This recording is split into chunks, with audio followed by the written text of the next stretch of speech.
नमस्कार मंडळी, मी पूनम. मी आपल्या यूट्यूब चॅनलमध्ये आपणा सर्वांचं अगदी मनापासून स्वागत करते.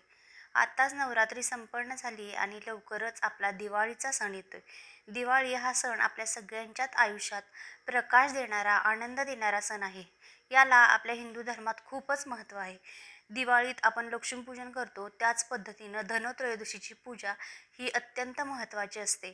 तर धनत्रयोदशी यावर्षी कधी आहे, मुहूर्त, मंत्र, नैवेद्य काय दाखवावा, या सगळ्या गोष्टींची माहिती तुम्हाला या व्हिडिओत मिळणार आहे. शास्त्रोक्त पद्धतीनं धनत्रयोदशीची पूजा कशी मांडावी हे प्रत्यक्षात या व्हिडिओमध्ये मी तुम्हाला दाखवणार आहे. तसेच धनत्रयोदशी दिवशी 13 दिवे का लावायचे याचंही उत्तर तुम्हाला या व्हिडिओमध्ये मिळेल. चला तर व्हिडिओला सुरुवात करूया. त्याआधी जर तुम्ही या चॅनलवरती नवीन असाल तर चॅनेलला सबस्क्राईब करा आणि व्हिडिओ आवडला तर व्हिडिओलाही लाईक करायला विसरू नका. तुमच्या मित्रमैत्रिणींमध्ये जास्तीत जास्त शेअर करा. धनत्रयोदशीची पूजा आपल्या घरात धन, धान्य, सुख, समृद्धी नांदावी म्हणून करायची असते. धनत्रयोदशी दिवशी आपण धन्वंतरी देवाची आराधना करायची असते. त्याच्यासोबतच आपण कुबेर देवता, लक्ष्मी माता यांचीही मनापासून पूजा करायची असते. धनत्रयोदशी ही अश्विन महिन्यातील कृष्ण पक्षातील 13व्या तिथीला येते. म्हणूनच 13 या संख्येला खूपच महत्त्व आहे. म्हणूनच या दिवशी 13 दिवे लावले जातात. दिव्यासारखा प्रकाश आपल्या आयुष्यात यावा, आपल्या आयुष्यातील अंधार दूर व्हावा म्हणून 13 दिवे हे लावायचे असतात. धनत्रयोदशी दिवशी नक्की खास कोणता नैवेद्य दाखवायचा हेही मी तुम्हाला या व्हिडिओमध्ये पुढे सांगणारच आहे. तसेच या दिवशी सप्तधान्याचीही पूजा केली जाते. आपण जेवढ्या मनोभावे, जेवढ्या आत्मीयतेने, मनपूर्वक ही सेवा करू, तेवढंच आपल्या आयुष्यात आपल्याला आरोग्य मिळत असतं. कारण धन्वंतरी देव हे आरोग्याचे देवता आहेत. आपलं आरोग्य चांगलं राहावं, आपल्या आयुष्यात कुठलंही संकट येऊ नये म्हणून आपण धन्वंतरी देवाची पूजा करायची असते. आता तुम्ही म्हणाल की आपण लक्ष्मीपूजना दिवशीच या सगळ्या सेवा करत असतो, तर धनत्रयोदशीला या सगळ्याची गरज असते का? तर हो, असते. कारण समुद्र मंथनातून धन्वंतरी देव जेव्हा निघाले त्यावेळी त्यांच्यासोबत कुबेर देवता आणि लक्ष्मी माताही होत्या. त्यामुळं धन्वंतरी देवासोबत आपल्याला कुबेर देवतांची आणि लक्ष्मी मातेचीही पूजा करायची असते. या दिवशी धन्याला अनन्यसाधारण महत्त्व आहे. धन्याचा आणि गुळाचा नैवेद्य या दिवशी दाखवायचा असतो. याची पूजा मांडणी कशी करायची, चला तर हे आता आपण बघून घेऊया. आपल्या देवघराच्या समोर ज्या ठिकाणी तुम्ही ही पूजा मांडणार आहात ती जागा पहिल्यांदा तर स्वच्छ करून घ्यायची. त्या ठिकाणी गौमूत्र शिंपडायचं.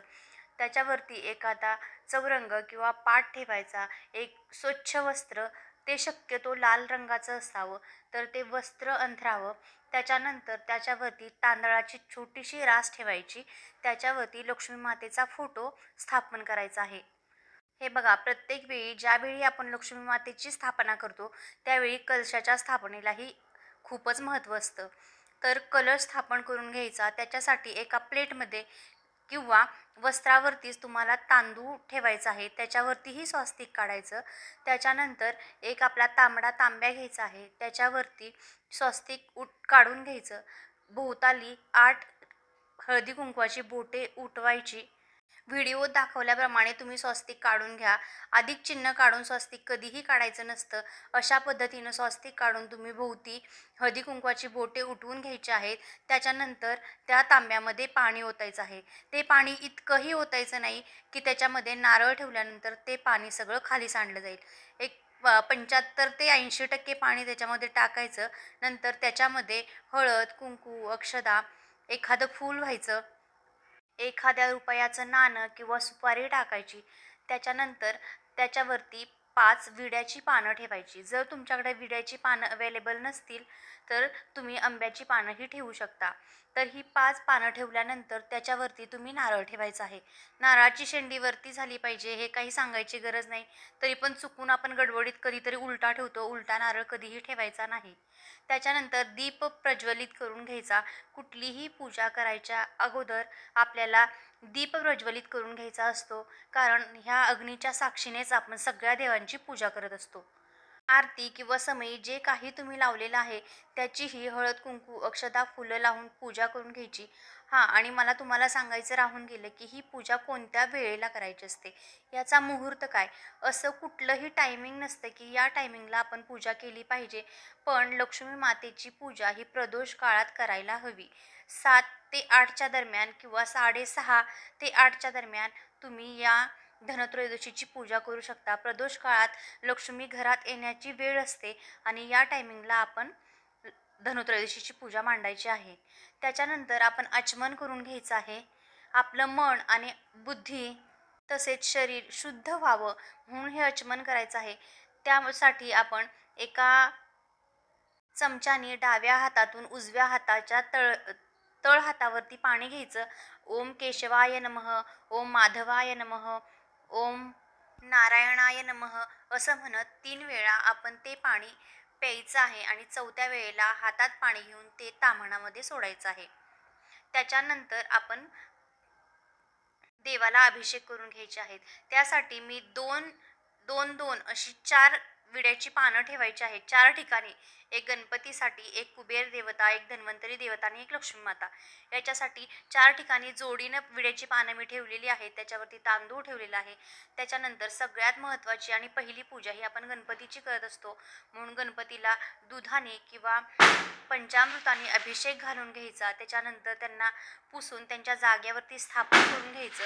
जर तुमच्या घरात धन्वंतरी देवाची मूर्ती असेल तर ती घ्या.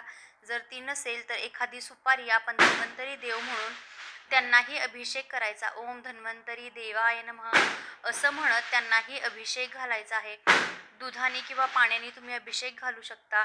त्यांचीही पंचोपचारे तुम्ही पूजा करून घ्यायची आहे आणि त्यांनाही गणपतीच्या बाजूला स्थापन करून घ्यायचं आहे.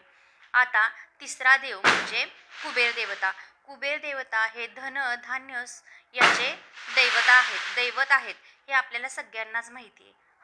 आपल्या घरात धन समृद्धी व्हावी असं सगळ्यांनाच वाटत असतं.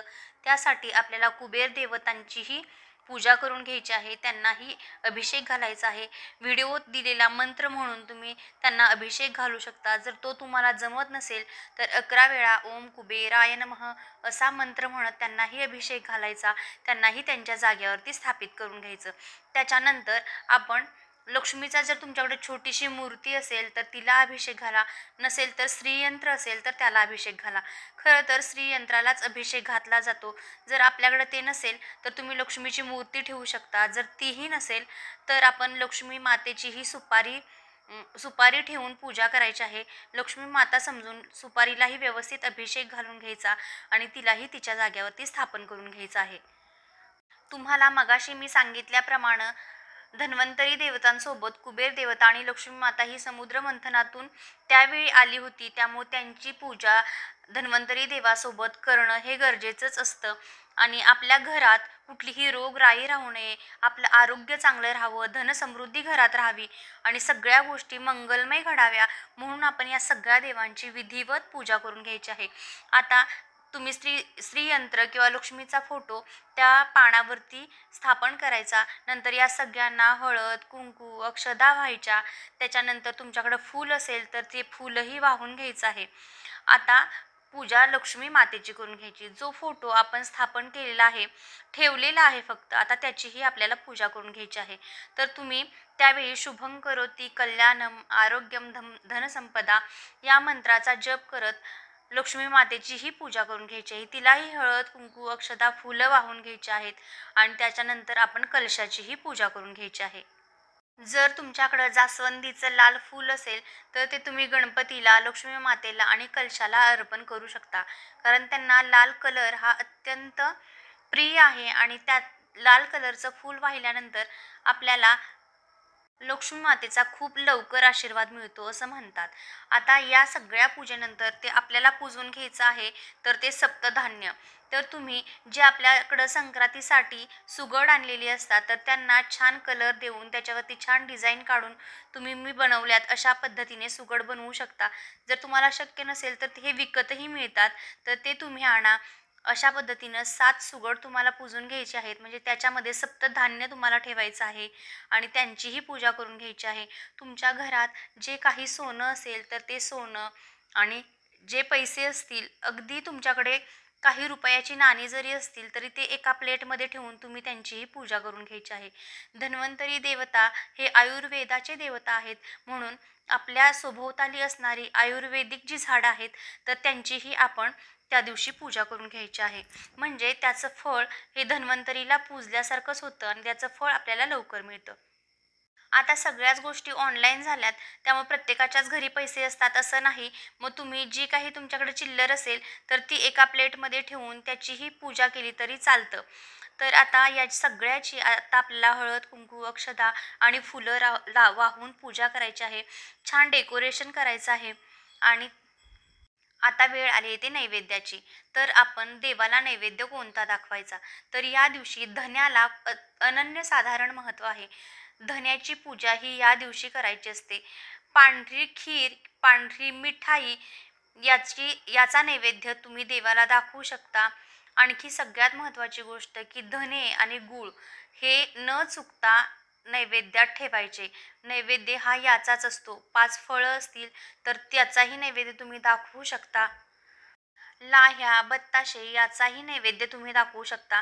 पण सगळ्यात महत्त्वाची गोष्ट की धने गुळाचा नैवेद्य या दिवशी दाखवायचा असतो. आता नैवेद्य दाखवून घेतल्यानंतर आता आपल्याला हे 13 दिवे प्रज्वलित करून घ्यायचे आहेत. या 13 दिव्यांना खूप महत्त्व आहे. कारण 13 संख्येला धनत्रयोदशी दिवशी खूप महत्त्व असतं. 13व्या तिथीला धनत्रयोदशी येत असते. त्यामुळे ही 13 दिवे लावायचे. त्या दिव्यासारखा प्रकाश आपल्या आयुष्यात यावा, आपल्या आयुष्यातला अंधकार दूर व्हावा आणि आपल्या आयुष्यात सगळं काही मंगलमय घडावं, म्हणून हे आता 13 दिवे आपल्याला प्रज्वलित करून घ्यायचे आहेत. सगळी पूजा झाल्यानंतर हे दिवे प्रज्वलित करून घ्यायचे. जर तुमच्या घरात खूप मोठी स्पेस असेल, ज्या ठिकाणी तुम्ही ही पूजा मांडलेली आहे त्या ठिकाणी जर जागा असेल तर तुम्ही भोवताली हे सगळे दिवे ठेवू शकता. जर तुम्हाला शक्य नसेल, तुमचं घर छोटं आहे, जागा नाही आहे किंवा घरात लहान मुलं आहेत, असं जर काही असेल तर 2 दिवे तुम्ही देवासमोर ठेवा. 2 दिवे तुम्ही तुमची जी काही मेन दरवाजा आहे त्याच्या बाहेर ठेवा. राहिलेले दिवे तुम्ही बाहेर, घराच्या बाहेर ज्या ठिकाणी तुळशीमध्ये एक, रांगोळीत एक, अशा ठिकाणी 13 दिवे हे ठेवून द्यायचे आहेत. पण 13 दिव्यांना खूप महत्त्व आहे. हे दिवे या दिवशी नक्कीच लावा. असाच प्रकाश तुमच्या आयुष्यात नक्की पडणार. आता आपल्याला धूप, दीप ओवाळून घ्यायचा आहे आणि मनोभावे देवीची प्रार्थना करायची आहे की हे देवी असाच घरात वास कर. आमच्या घरात जे काही, माझ्या पाठीमागं जे काही भोग आहेत ते दूर कर. घरात धनधान्याची कधीही कमी पडू देऊ नकोस. तुझा आशीर्वाद नेहमी आमच्या पाठीशी राहू दे आणि आमचं आयुष्य असंच उजळून निघू दे, असं म्हणून मनापासून देवीची तुम्ही प्रार्थना करायची आहे. आणि अशा पद्धतीने तुम्ही जर धनत्रयोदशीची पूजा केली तर तुमची पूजा ही देवापर्यंत नक्की पोहोचणार. तुम्हाला जर मी सांगितलेली ही माहिती आवडली असेल तर चॅनलला नक्की सबस्क्राईब करा. त्या समोरील बेल आयकॉनही प्रेस करा, म्हणजे माझे व्हिडिओ सगळ्यात अगोदर तुमच्यापर्यंत पोहोचतील. धन्यवाद.